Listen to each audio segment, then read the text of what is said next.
Welcome back, minors. My name's Tracy Kriegel. I'm a counselor here at Student Wellbeing. And my name's Amber Justin. I'm also a counselor here at Student Wellbeing, and it's time for your morning cup of Joe.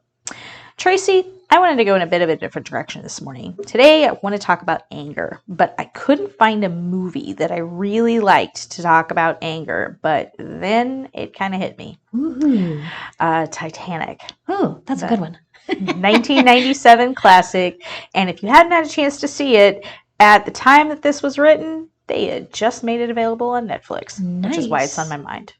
Okay, that makes sense. Yeah, it popped up. I had to watch it. Very, very good. Of course, I have it, but it's on VHS, on two VHS. Two VHS tapes. Like, if you've never seen Titanic, guys, it's insanely long, but it is a very good movie. It is good. Basically, the storyline is it's a fictional story about a true maritime disaster. Right. So basically, where this ship was created, called the Titanic, and it was considered to be unsinkable. And it hit an iceberg on April 15th, 1912, and it sank over the course of about 2.5 hours. So the fictional part of this story comes in that you've got Rose, who is this very rich, young, beautiful woman, and her fiance, Cal, and they're taking the voyage from Belfast, Ireland to the United States for their very large and very expensive wedding celebration. And there's a young man named Jack who makes a bet in a poker game right before the ship is supposed to leave and wins tickets on the ship as well. So he ends up on the ship as two. And who is mighty handsome, I might say. Leonardo DiCaprio. Yes. So this movie has got a ton of really famous people in it. So one night, Rose is having this crisis about the fact that she's going to be married, and her whole life is sitting in front of her, and she does not like the way that it looks. No. Her to-be husband was not handsome at all. He was so pretentious, it hurts. Yeah, he was older too. I'm yeah, this is not two characters that you should put together. Right. Go for Leonardo. Go for Jack. Well, So he she's looking it out, and it's all socialite stuff and parties and all this, and she's like, this is not the life that I want to leave. No. So she goes to the bow of the ship, and she just decides that she's going to jump. She's going to jump off the bow of the ship. And you have Jack sees this whole thing. And you have this really, the moment, and it could be triggering for some people, but for myself, I find it amusing because he's man, he's if you jump, I'm going to have to jump. That water looks really cold. And she's like, how cold? He's like, well, it's pretty cold out here. It's going to be freezing. And she's so he's taken off his boots and his coat because if you jump in, I'm going to have to jump in after you. That's a gentlemanly thing to do. And so they end up forming this uncanny kind of friendship. Well, right before he talks her into getting off of the ledge, and right before she gets off, her foot slips, and so now she's legitimately falling, and he manages to pull her over the rail and back onto the ship, and right about that time they get caught. And so here comes her fiance and the ship's stewards, I guess that's what they're called. The I don't know, the professional ship police, we'll call them. I don't know what they're really called. Anyway, ship police come in, and they're oh, why is this well-to-do lady on top of this poor guy laying on the ground? And so Cal immediately thinks that he's assaulting her, and then he starts she's no, he saved me. Well, he's automatically it's he's initially doesn't like Jack from the get-go. And so he's kind of angry. He's and triggered. So what? He's triggered. Yeah, he's very, very triggered because he's got this almost possessiveness towards Rose about she's his property, she's going to be his wife, she's his fiance, and he always refers to her in that way, mine. His property. Yes, very much. So he starts trying to ban her because he keeps seeing her with Jack. Because Jack's kind of intrigued by her, so he keeps finding ways to run into her, and for too good reason. right. And they keep bantering back and forth, and they're. And Cal's getting triggered by this, so he starts banning her from seeing Jack. Like, you'll not be around him. Like, this, so on and so forth. And Jack's like, Jack just likes her. And so they invite him to dinner, and they try to trip him up, and Cal tries to make him look bad, and Jack just navigates it all like a star. And through all this, Cal just gets angry and angry and angry. So we have the whole situation where the boat starts like sinking, and Cal is so enraged at this point. When Rose, and I'm gonna spoil a little bit here, when Rose makes the decision to go with Jack, he gets so enraged. He pulls a gun and he starts firing. They're on a sinking ship, right? There are not enough lifeboats for all the people on the ship. People are going to die. And he's running around with a gun, irrationally firing this gun on the deck of a sinking ship. And there's people everywhere. And so they even run down into the belly of the ship that's filling up with water to get away from him. And he's chasing them down there because he's so angry. You'd think that idea of like that self-preservation would override his need for revenge, but it absolutely doesn't. He just follows them, fleeing from the upper decks down into the thing where the lifeboats are, and he's down in the bowels of the ship where it's like flooding past, up to his neck, and trying to hurt them. So that kind of gets to my root of my point that I wanted to talk about. Let's talk about Cal's anger for a minute. Our emotions are kind of like the dashboard lights on a car. They give you kind of a status update on the state of your car. So if we say anger is the check engine light, just because the light's on doesn't make the car bad. It just means that there's a problem. And we don't want to put tape over it and ignore it. What would happen if I put tape over my dashboard, my check engine light in my car? Something's eventually going to go bad. Right. Which a lot of people do. They just ignore it and it just stays on and on and on. And eventually something goes bad. And then they wonder why, yeah. Well, why? I wonder why the transmission went out, or, I bet they went on one of your portals of time at that point. Yeah, right. Just go back. Just go back in time. Fix that problem when it was a $25 problem. Yeah, exactly. It was just a fuse or, whatever. Sensor. Sometimes it's a sensor. Yeah. Right. Easy but fix. If we ignore it, it becomes a big problem. Now it's my car is like completely kaput and I've got to buy a new car. What about if I took that car and I ran it into a tree? Gone. Because the check engine light was on. Yeah. Would that fix the problem? No. Right. So we don't want to ignore it. Right. And we don't want to punish ourselves or feel bad about the fact that we're angry. So why beat ourselves up for feeling angry?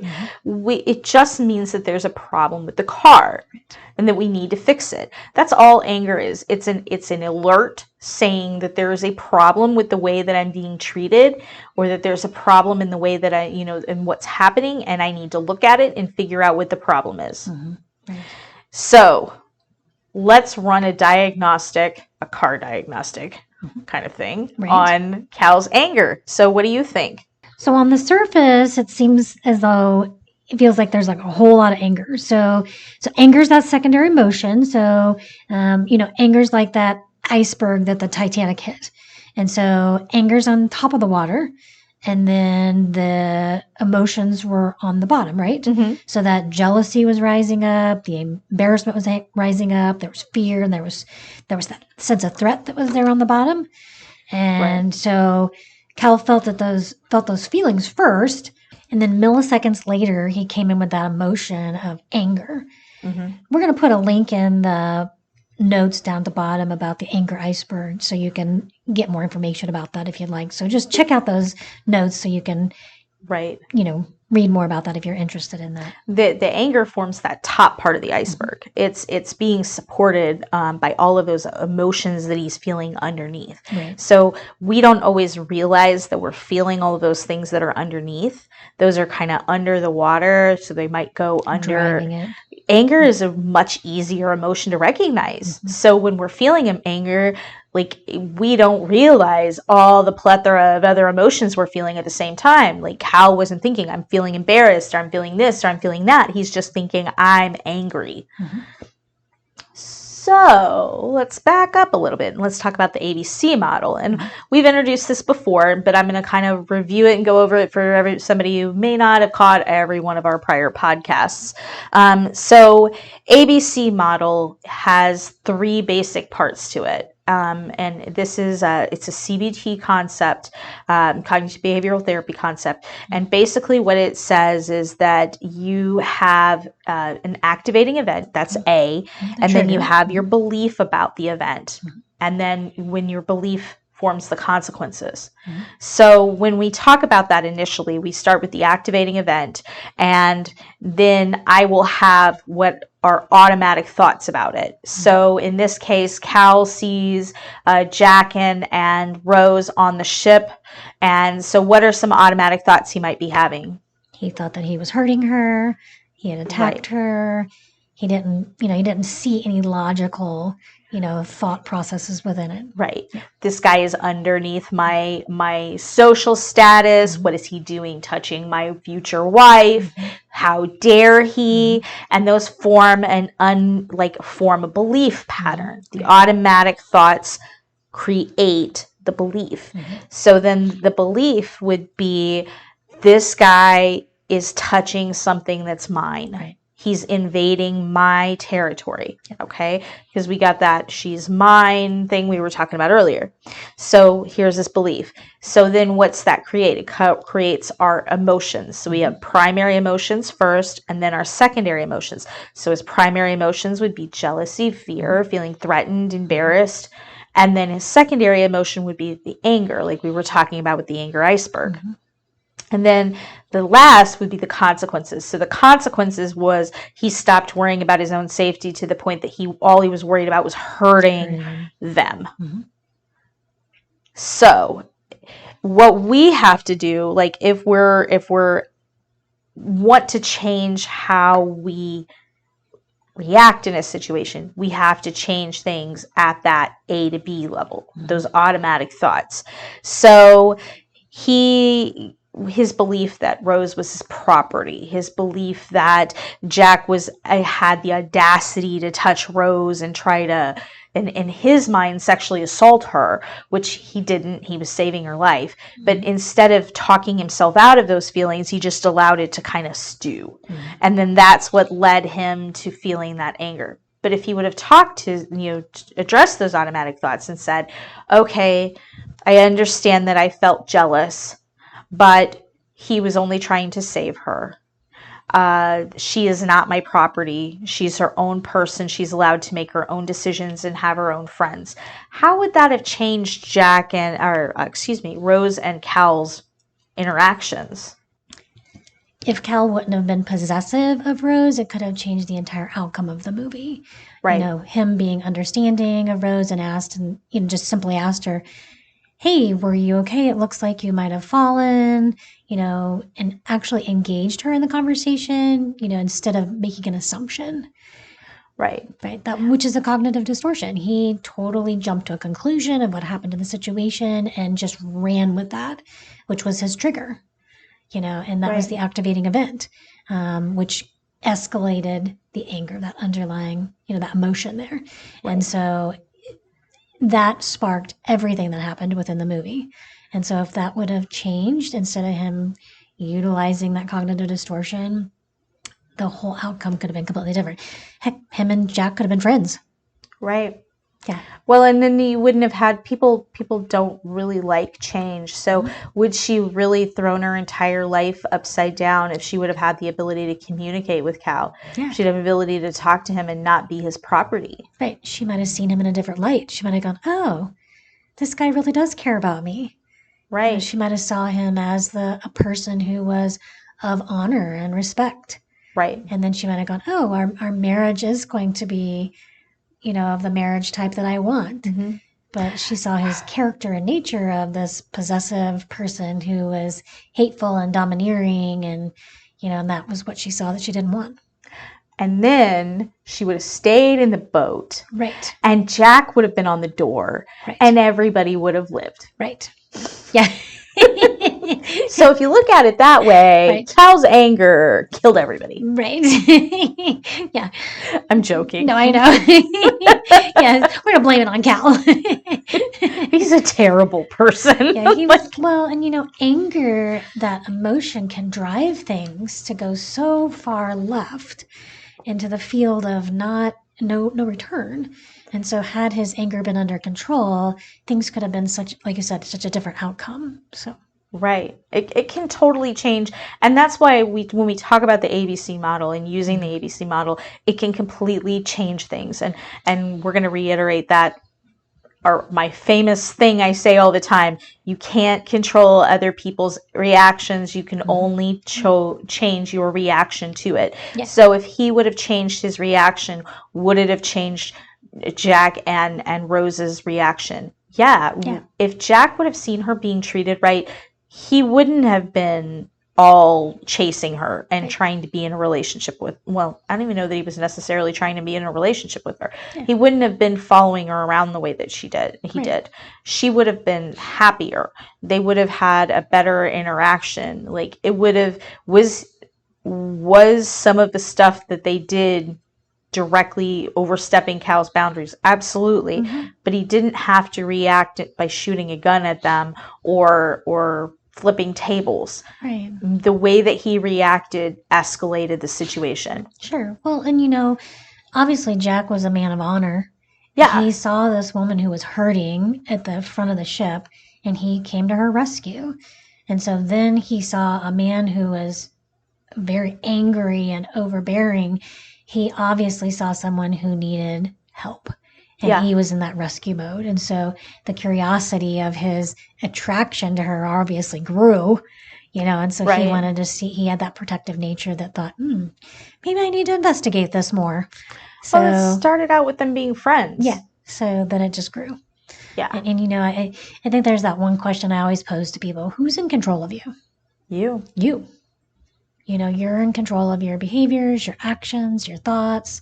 And so that's very important. And so when you look at the ABC model, who's in control of your thoughts? Mm-hmm. Who's in control of the situation?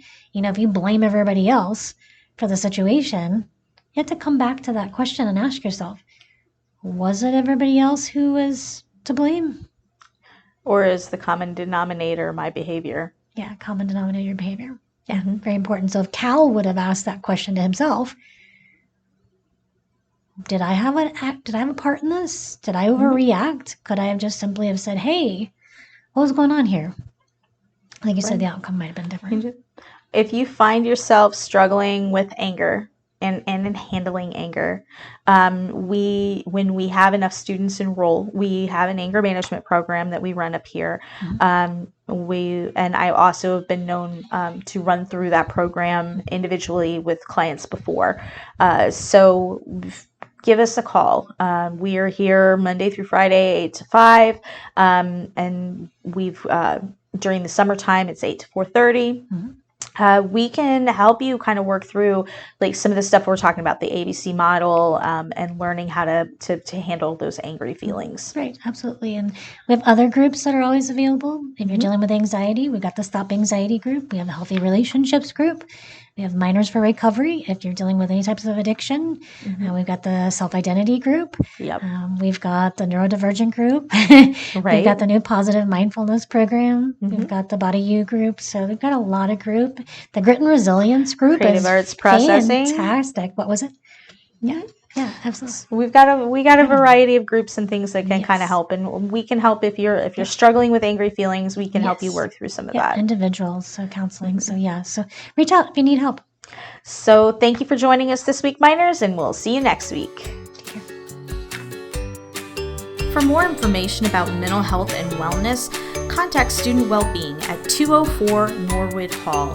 And you can also give us a call at 573-341-4211. The song Happy Days is brought to us by music from www.free-stock-music.com. You can also add and follow us on Instagram, Twitter, and Facebook using our handle at S&T Wellbeing.